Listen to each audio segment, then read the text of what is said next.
The champagne glass shattered against marble with a sound that cut through the 4th of July evening like a blade. Zara Thompson froze, watching the golden liquid spread across Jessica Pemberton's designer dress. "Typical," Jessica snapped, her blue eyes flashing with inherited rage. The Riverside Country Club's ballroom went silent, Manhattan's elite turning to witness the spectacle. Zara's fingers found the silver pin hidden beneath her uniform collar. Apollo Theater, 1963, Lorraine Thompson, first place.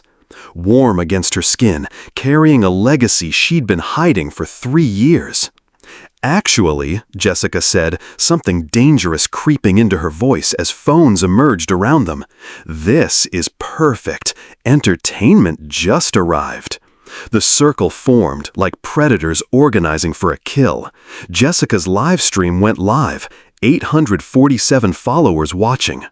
"Why don't we ask the Maid's daughter to dance?" Jessica's voice carried across the ballroom. "I bet she's got those natural rhythms." The phrase hung toxic in the crystal air. "Come on, Zara, show us how your people move." Comments flooded Jessica's screen. "This is gonna be good. Someone's about to learn their place." Zara felt 3 years of invisibility pressing down. 3 years cleaning floors while watching privileged daughters take ballet lessons from teachers she once studied under, back when dreams seemed possible instead of shattered. Her thumb traced Lorraine's pen. Her grandmother's dying words echoed. "When they try to make you invisible, baby girl, you dance like the queens in your blood. But choose your battles wisely. Not every stage deserves your magic." The live stream counter climbed, 1,200 viewers and growing. Virtual vultures joining the physical ones, hungry for humiliation. "Well," Jessica prompted, sweet as poisoned honey, "we're all waiting." Zara closed her eyes. She could walk away, remain invisible, keep hiding her grandmother's legacy, or step into the circle and risk everything. When she opened her eyes, something had shifted. The ballroom held its breath, chandeliers casting light like stage lights, marble suddenly feeling like the Apollo's legendary stage. "Okay," Zara said simply. The word carried the weight of revolution. None of them knew they were about to witness something that would change everything. The Upper East Side had always been a place where old money met new prejudice, and nowhere was this more evident than the Riverside Country Club.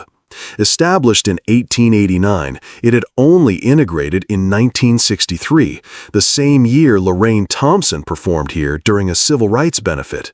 Now her granddaughter cleaned the same marble floors her grandmother once graced, a cruel irony that cut deeper each night. Zara Thompson, 22 and invisible, had been scrubbing these floors for 3 years, not by choice, but by necessity. When her mother Carmen's lupus flared, medical bills consumed their savings like wildfire. Her partial Juilliard scholarship wasn't enough, not when faced with choosing between her dreams and her mother's life. The decision had been easy. The living with it had been hell. Every night she wore Lorraine's pin, her only connection to a legacy of artistic excellence. Her grandmother had been a principal dancer at Harlem's premier venues before becoming a civil rights performer. The pin contained a hidden photo, Lorraine with Alvin Ailey, both radiant after her Apollo victory. But lately, Zara questioned if she was worthy of carrying this legacy. Jessica Pemberton stood at the circle center like a prosecutor preparing her case. At 23, she was pharmaceutical royalty with a trust fund that could buy small countries. What people didn't know was the rage festering beneath her polished surface. Rage from failing her Juilliard audition last year despite $500 per hour of private coaching. The scholarship had gone to Keisha Williams, a black dancer from Brooklyn whose raw talent overshadowed Jessica's technical polish. Jessica's father had blamed diversity quotas, planting seeds of resentment that had grown into tonight's cruelty. Madison Walsh shifted uncomfortably beside her. The pharmaceutical heiress genuinely wanted to intervene, but lacked the courage to break ranks. Her family had taught her to recognize pain in others, and Zara was clearly protecting herself from something deeper than embarrassment. Sophia Chen filmed with purpose beyond entertainment. Her law school thesis on microaggressions in elite spaces had found its perfect case study. She recognized textbook racial harassment, but hadn't decided whether to intervene or simply document. As Zara prepared for whatever came next, Aretha Franklin's Respect played softly through her hidden earbuds, Lorraine's ritual song. Mrs. Henderson, an elderly club member polishing silver nearby, surprised her by humming along. "Your grandmother taught me that song," she winked conspiratorially. "Back when this place needed more than integration, it needed soul." The comment hit Zara like lightning. Someone remembered, someone knew. But across the room, Jessica's live stream continued climbing. 2,000 viewers now, comments growing more vicious by the second. The virtual mob demanded blood, entertainment, someone else's humiliation to make their own lives feel more significant. Zara's uniform suddenly felt heavier, more confining. Underneath, she wore a simple black leotard, a habit from Juilliard days. She'd always dressed to dance, even when forbidden to.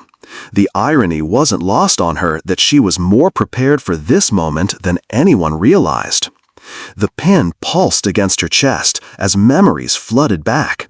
3 years of suppressed artistry, of watching privileged daughters butcher techniques she'd mastered by age 12, of wondering if cleaning marble had erased what Juilliard had built. Tonight felt different, though, charged with possibility and peril.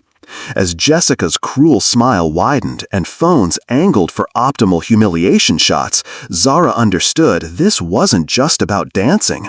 This was about reclaiming space, about honoring legacy, about proving that excellence could emerge from the shadows when it finally chose to step into the light. About to watch the help's daughter embarrass herself, Jessica announced to her live stream, her voice dripping with performance cruelty. This is why some people should know their place. The comments exploded across her screen like digital vultures. This is gonna be hilarious. Poor girl doesn't know what's coming. Someone's about to get educated. 3,000 viewers and climbing. The mob was hungry. Zara stepped into the circle, feeling the weight of every gaze like physical pressure. Her heart hammered against Lorraine's pin, but doubt whispered louder than courage. What if 3 years of cleaning had stolen her technique? What if they were right about where she belonged? She made a choice that surprised even herself. If they wanted a show, she'd give them exactly what they expected. Better to control her own humiliation than risk exposing her real training and failing spectacularly. Zara began with exaggerated hip-hop moves, playing into their stereotypes like an actress in a role she despised.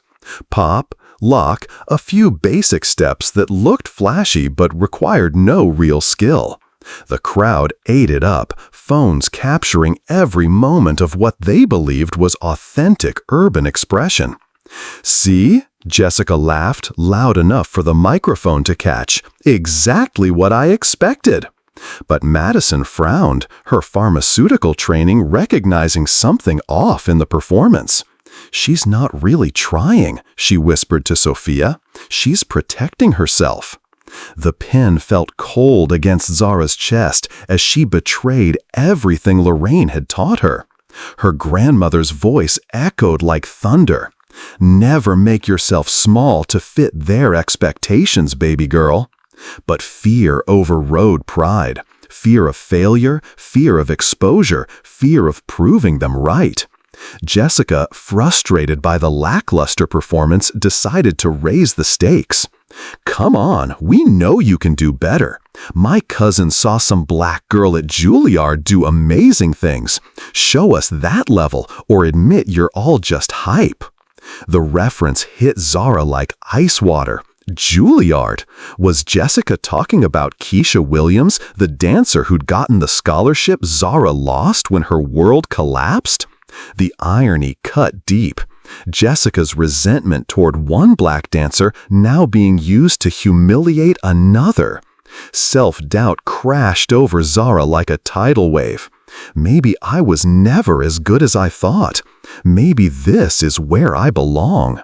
Around the ballroom, adult club members showed the full spectrum of American complicity. Some looked uncomfortable but said nothing, bystander silence as familiar as breathing. Others leaned in, curious about the spectacle, treating human dignity like dinner theater. Mrs. Henderson watched from the silver service station, her face a map of concern.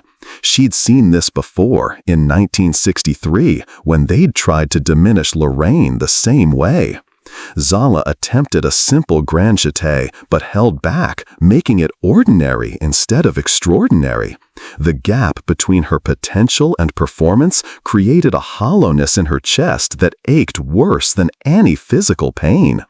"That's it?" Jessica's voice carried genuine disappointment now. "I've seen more talent at my nephew's kindergarten recital. Maybe the stories about your people having rhythm are just myths." The comment cut through Zara's defenses like a blade through silk. Not just an attack on her, but on her entire heritage, her grandmother's legacy, generations of black excellence reduced to racist mythology. Something began to shift in Zara's chest, dangerous and electric. The pin pulsed with sudden warmth, as if Lorraine's spirit was stirring, awakening to defend her legacy through her granddaughter's body. The circle tightened, the phones focused, the virtual mob grew hungrier. And Zara realized her strategy of protective performance was failing everyone, most of all herself. The insult hung in the air like poison gas, seeping into every corner of the ballroom.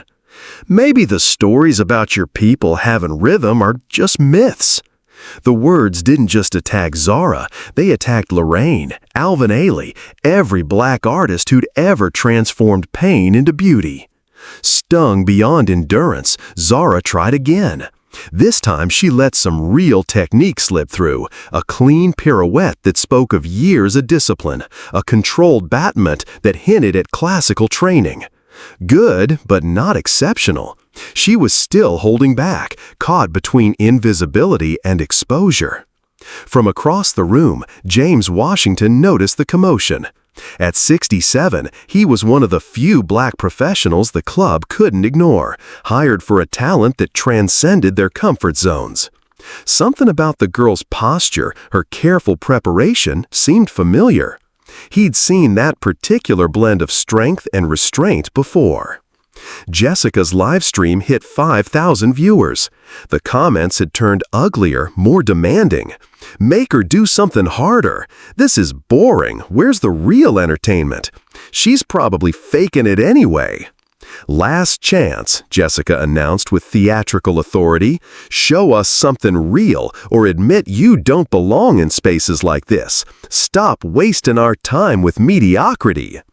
Madison stepped forward slightly, her pharmaceutical training screaming warnings about the psychological pressure building.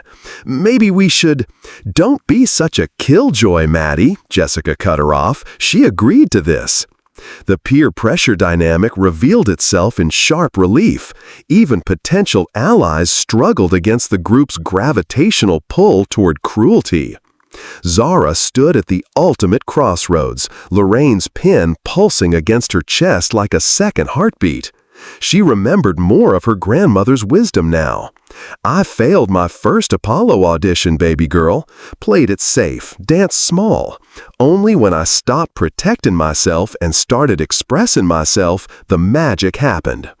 But the fear remained. What if she gave everything and it wasn't enough? What if years of cleaning had dulled the edges of her artistry? What if she was about to prove Jessica's cruelest assumptions right? Sophia watched through her phone screen, recognizing the moment for her thesis, the exact instant when systemic pressure created the conditions for either breakthrough or breakdown. Her academic mind cataloged the power dynamics, while her human heart ached for the girl trapped at their center. Washington made a decision. Moving quietly to the sound system, he prepared to offer what support he could. If this young woman was going to take a risk, she wouldn't face it alone.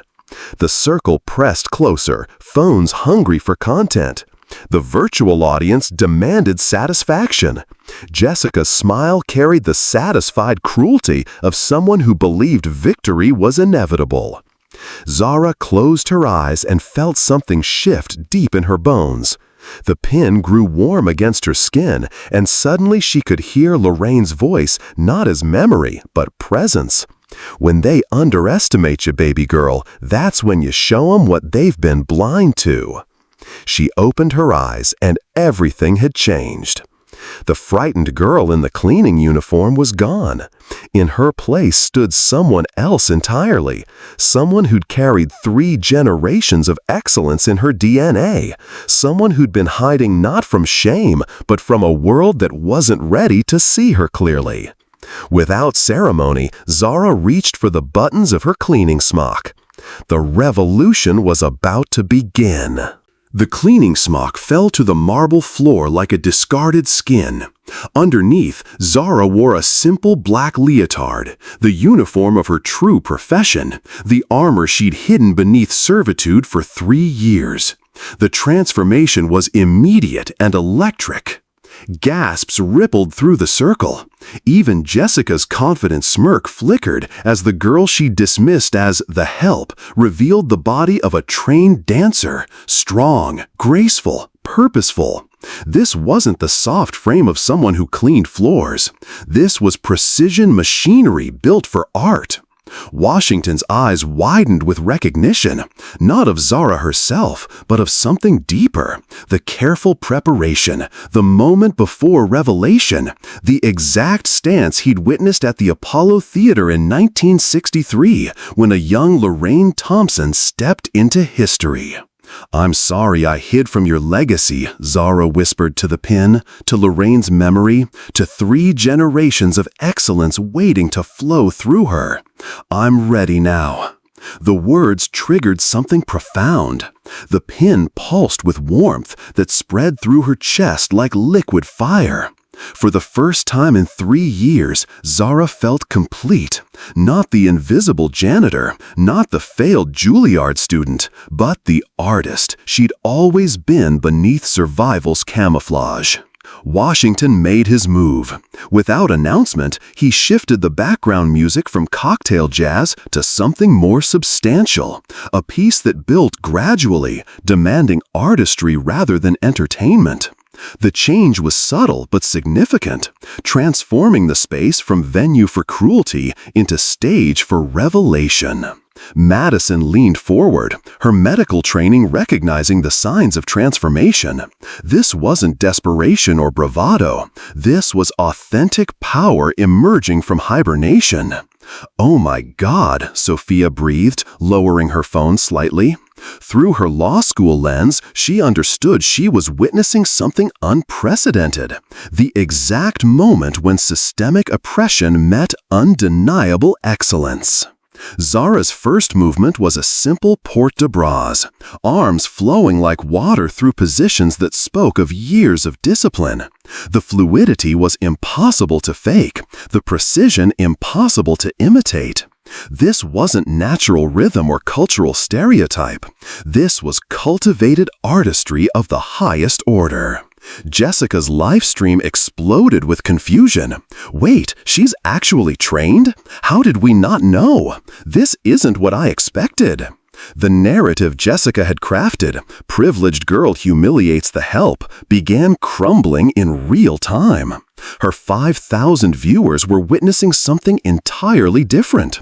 Excellence emerging from the shadows, superiority revealed as ignorance. But Zara wasn't performing for their approval anymore.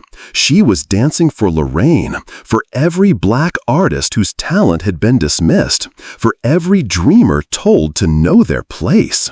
Each movement carried the weight of legacy, the power of authenticity, the beauty of truth finally free to express itself. The ballroom itself seemed to transform. Crystal chandeliers cast different light now, more like stage lights than social lighting. The marble floor felt sacred under her feet, no longer a surface to clean, but a stage to claim.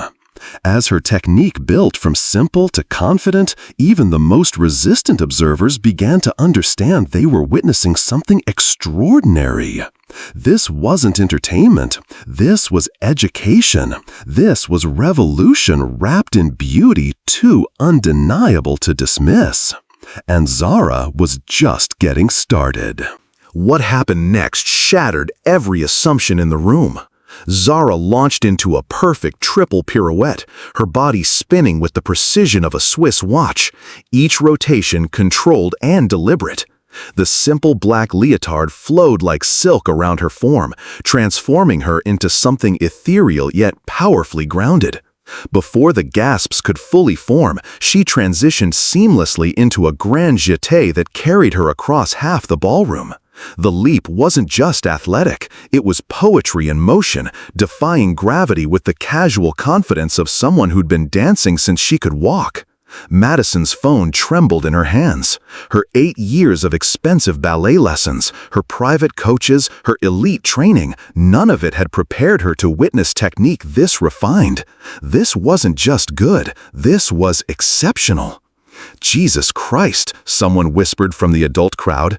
Mrs. Henderson stepped closer, tears forming in her eyes as memory collided with present. She'd seen this before, 60 years ago, when another young black woman had commanded this very space.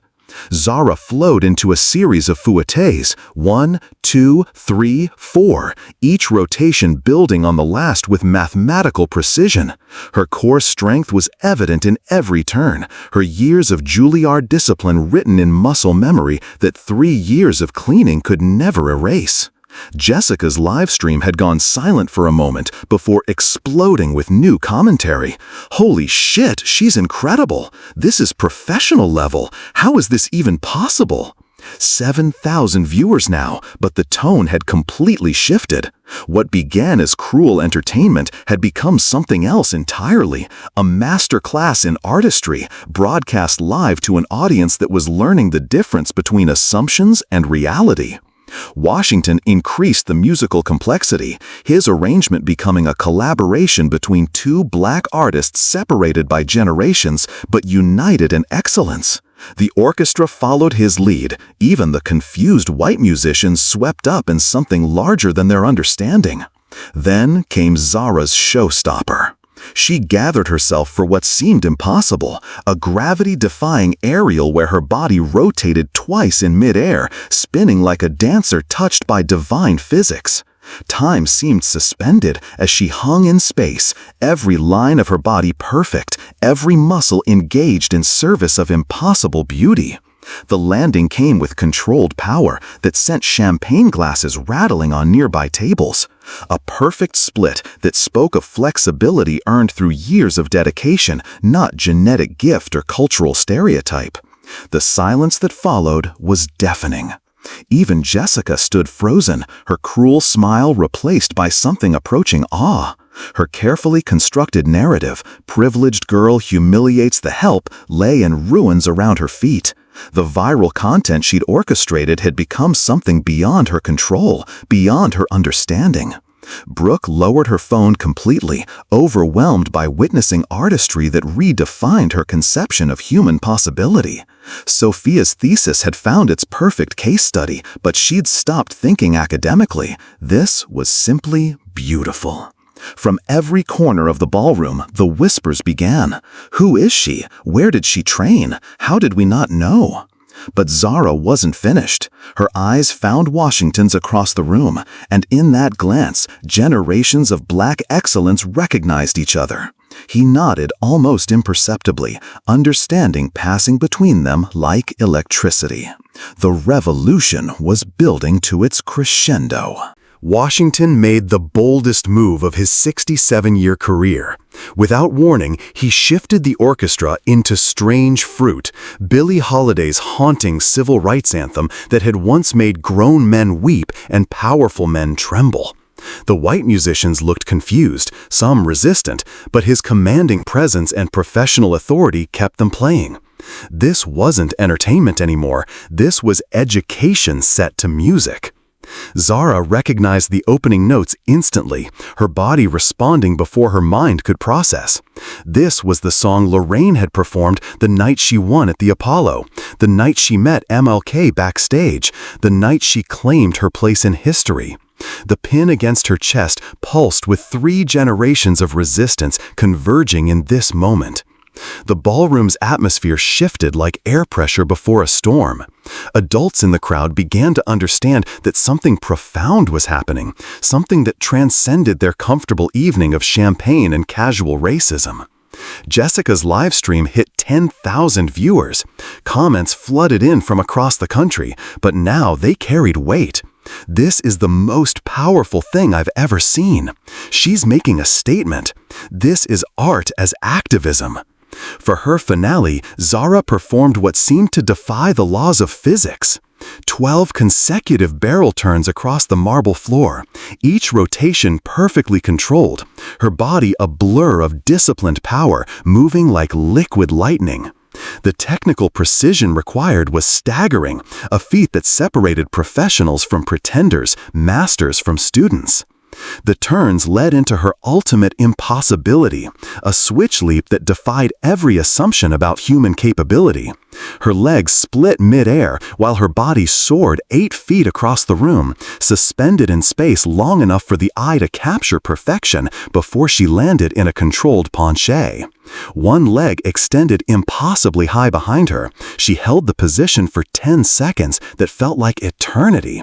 Gravity seemed to have forgotten she existed, physics bending to accommodate artistry that transcended normal human limitation.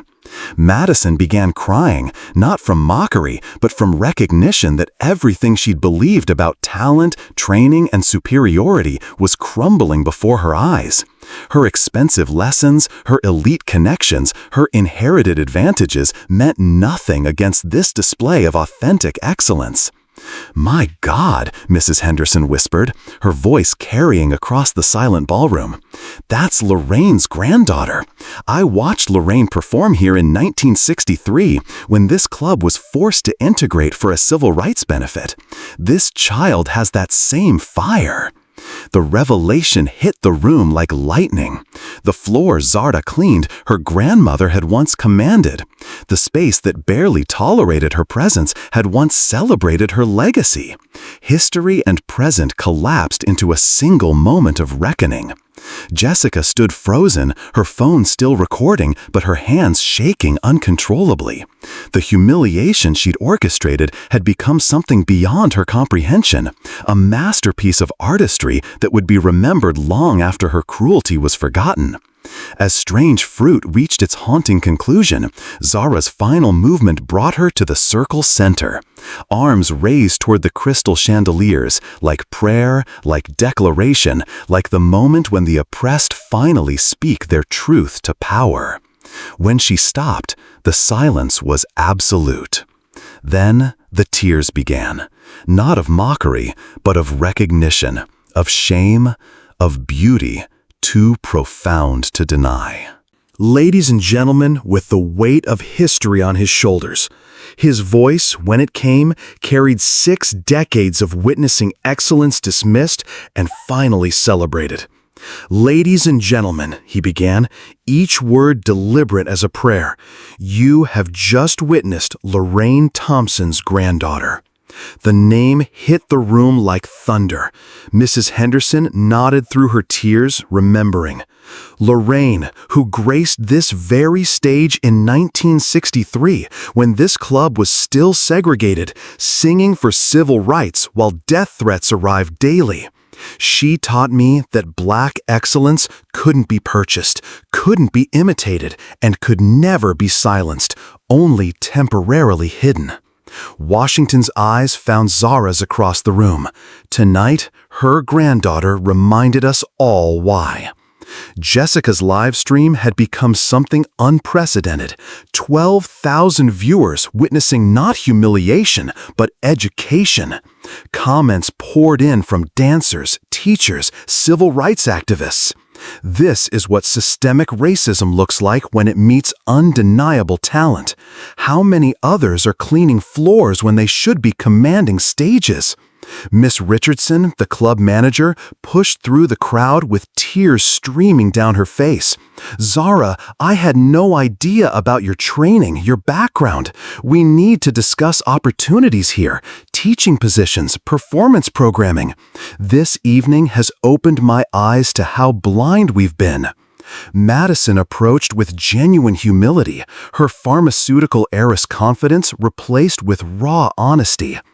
"I want to fund your return to dance school, but more than that, I want to learn from you. My technique is polished, but I've never felt what you just expressed.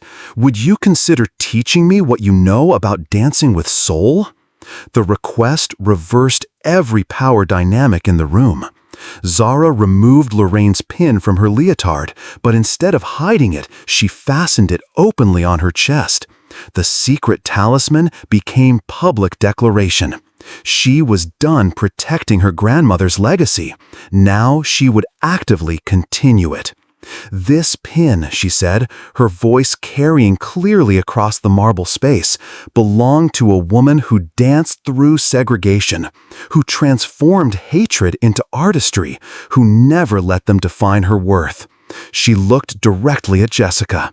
"I almost let fear make me forget that legacy tonight." Sophia lowered her phone, her thesis complete, but her education just beginning. "Your story changes everything. How we understand workplace bias, artistic recognition, the price of invisibility." Even Jessica found words, though they came broken and confused. "I was angry about things that had nothing to do with you. I can't undo tonight, but I need to understand why I needed to hurt you to feel powerful." It wasn't complete redemption, but it was honest recognition, more than most oppressors ever offered. Carmen appeared in the ballroom doorway, arriving for late-night pickup and finding her daughter surrounded by admirers instead of alone with cleaning supplies. When Zara finally revealed her sacrifice, leaving Juilliard for medical bills, Carmen's tears mixed pride with guilt. "Mija, you gave up your dreams for me." "No, Mama," Zara replied, touching the pin that now caught the light like a star. "I deferred them. Tonight, I reclaimed them." The viral video was already spreading beyond the ballroom, beyond the club, beyond their small circle of privilege and prejudice. Revolution, it turned out, could begin with a single, perfect pirouette. 6 months later, Zara stood center stage at the Ailey Citigroup Theater, wearing Lorraine's pin like a badge of honor. The contemporary dance company that had embraced her wasn't the most prestigious, but they valued diverse voices and cultural fusion, exactly what her art demanded. The viral video had reached 15 million views, spawning documentaries, academic studies, and crucial conversations about hidden talent in marginalized communities. But more importantly, it had opened doors that systemic bias had kept locked for generations. Carmen sat front row, her lupus finally under control, thanks to the comprehensive healthcare benefits from her new position as the Riverside Country Club's cultural liaison. Watching her daughter reclaim the stages poverty had stolen felt like witnessing resurrection. Madison had kept her promise, funding not just Zara's return to professional dance, but establishing the Lorraine Thompson Foundation. The grassroots organization provided practical assistance, equipment, transportation, audition fees for young artists facing financial barriers. Madison also studied under teachers from diverse backgrounds, learning that technique without soul was merely expensive exercise. Sophia's thesis had influenced legal approaches to workplace discrimination, but her education continued in community centers, where she documented stories of excellence hidden by circumstance. Her work proved that Zara's story wasn't unique, it was systemic. Even Jessica had changed, slowly and imperfectly. After a social media hiatus and extensive therapy, she used her platform to highlight diverse artists and examine her own privilege. Growth was gradual, but genuine transformation often was. The Riverside Country Club implemented changes that went beyond performative gestures. Community outreach programs brought neighborhood children for arts classes. The historical acknowledgement of their segregated past became educational programming. Mrs. Henderson led committees ensuring changes addressed actual needs, not just appearances. Washington had become Zara's artistic mentor. Their collaboration produced original works that honored civil rights history while addressing contemporary social justice. Their intergenerational partnership proved that excellence, once revealed, multiplied when shared. Tonight's performance would premiere their latest creation, a piece inspired by Lorraine's Apollo Theater victory, set to music that bridged 1963 and 2024. As Zara prepared backstage, she touched the pin one final time before going on. The theater was full. In the audience sat familiar faces from that July 4th evening, some proud, others still processing their own growth, all changed by witnessing excellence emerge from invisibility.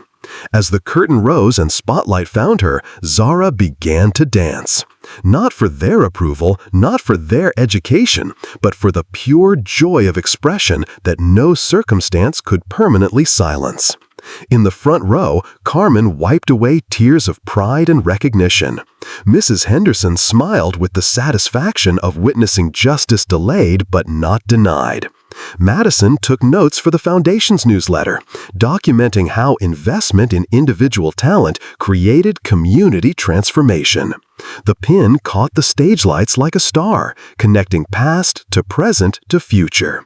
In community centers across the city, young dancers of all backgrounds learned that excellence could emerge from any circumstance, that dreams deferred were not dreams destroyed.